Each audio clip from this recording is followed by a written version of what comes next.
नमस्कार. कधी विचार केलाय का की आपल्या आयुष्याला काही अदृश्य शक्ती, काही न दिसणारे नियम आकार देत असतात? चला, आज आपण महान समाजशास्त्रज्ञ एमिल डॉकहाइम आणि त्यांची सामाजिक तथ्ये ही क्रांतिकारी संकल्पना समजून घेऊया, ज्याने समाजशास्त्राला एक नवी ओळख दिली. जरा कल्पना करा, 19व्या शतकाची. समाजशास्त्र नावाचा एक नवीन विषय नुकताच जन्माला आला होता आणि त्याला कोणीही गांभीर्याने घेत नव्हतं. उलट अर्थशास्त्रासारख्या मोठ्या आणि प्रतिष्ठित विषयांमधून तर त्याला तीव्र विरोध होत होता. प्रसिद्ध अर्थशास्त्रज्ञ अल्फ्रेड मार्शल यांचं हे विधान त्यावेळची परिस्थिती किती गंभीर होती हेच दाखवतंय. चला तर मग ह्या पहिल्या भागात पाहूया की समाजशास्त्राला सुरुवातीच्या काळात आपल्या अस्तित्वासाठी नेमका कसा संघर्ष करावा लागला होता. म्हणजे विचार करा, हे क्षेत्र अक्षरशः जगण्यासाठी धडपडत होतं. अर्थशास्त्र आणि मानसशास्त्र यांसारख्या विषयांनी त्याला कमी लेखलं होतं. त्यामुळे समाजशास्त्रासमोर एक मोठा प्रश्नचिन्ह उभं राहिलं होतं. आपलं अस्तित्व टिकवायचं तरी कसं?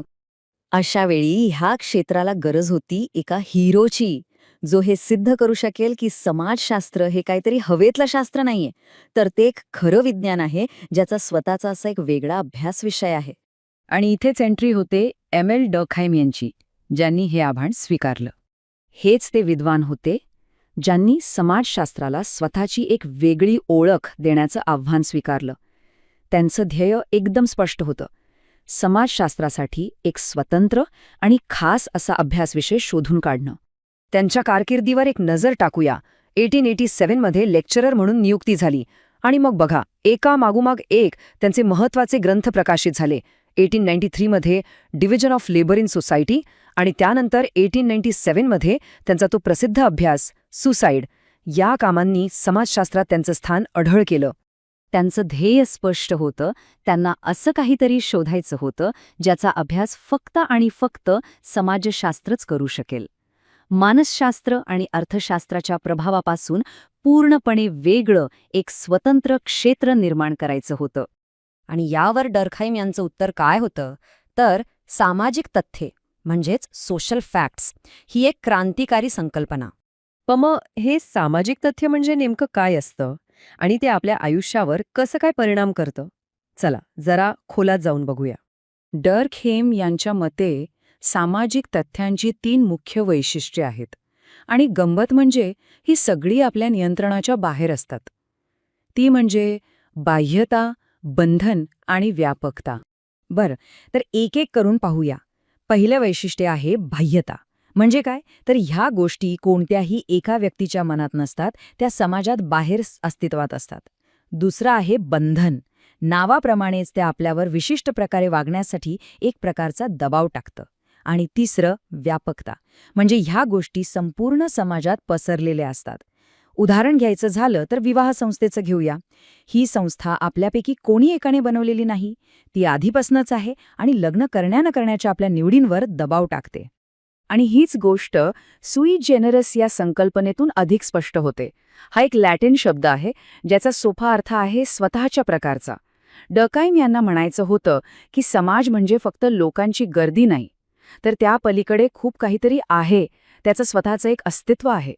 माणूस जन्माला येतो आणि त्याला नदीत फेकले जाते आणि नदीचा प्रवाह हेच समाजाचे नियम आहेत.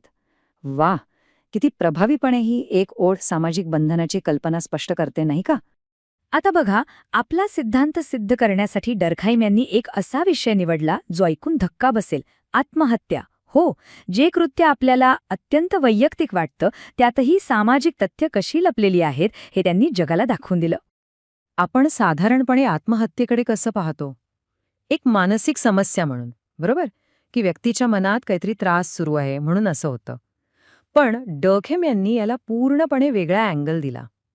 त्यांनी म्हटलं की आत्महत्या हा सामाजिक परिस्थितीचा परिणाम आहे. केवढा मोठा बदल होता हा विचारात. आणि हे सिद्ध करण्यासाठी त्यांनी एक खास पद्धत वापरली. त्यांचे टीकाकार रेमंड एरॉन याला गमतीने नॉर्मेलियन पद्धत म्हणायचे. म्हणजे काय तर आधीचे सगळे सिद्धांत एक एक करून चुकीचे ठरवायचे. त्यांनी आत्महत्येची मानसिक, जैविक, आर्थिक अशी सगळी कारणं नाकारली. डर्कहाइम यांनी आकडेवारीने दाखवून दिलं की आत्महत्येचे दर वेगवेगळ्या सामाजिक गटांमध्ये जवळपास सारखेच राहतात. यावरून काय सिद्ध होतं?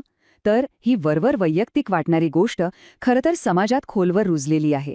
समाजाशी आपलं नातं कसं आहे, हीच आत्महत्या समजून घेण्याची खरी गुरुकिल्ली आहे. चला आता बघूया की डर्कहाइम यांच्या या कामाचा वारसा काय राहिला आणि त्यावर टीका काय झाली. अर्थात एवढ्या मोठ्या सिद्धांतावर टीका होणारच. काही विचारवंतांनी म्हटलं की अरे, पण व्यक्तीच्या भावना, त्याचे विचार ह्याकडे तर पूर्ण दुर्लक्ष झालंय. तर फ्रँकफर्ट स्कूलच्या लोकांनी म्हटलं की हा सिद्धांत फक्त वरवरच्या गोष्टी सांगतो, समाजाच्या आतल्या खऱ्या समस्यांबद्दल काहीच बोलत नाही. आणि काहींनी तर त्यांच्या ती जुने सिद्धांत खोडून काढण्याच्या पद्धतीवरच प्रश्नचिन्ह उभं केलं. पण ह्या सगळ्या टीका असूनही एक गोष्ट तर नक्की आहे. डर्कहाइम यांनी समाजशास्त्राला एक भक्कम वैज्ञानिक पाया दिला. जगाकडे पाहण्याची पूर्णपणे नवीन नजर दिली. त्यांनी समाजशास्त्राला एक स्वतंत्र ओळख मिळवून दिली, हे विसरून चालणार नाही. तर मग जाता जाता एक विचार करूया. आज आपल्या प्रत्येक कृतीमागे अशी कोणती अदृश्य सामाजिक तथ्य आहेत जी आपल्याला दिशा देत आहेत? खरंच विचार करण्यासारखा प्रश्न आहे, नाही का?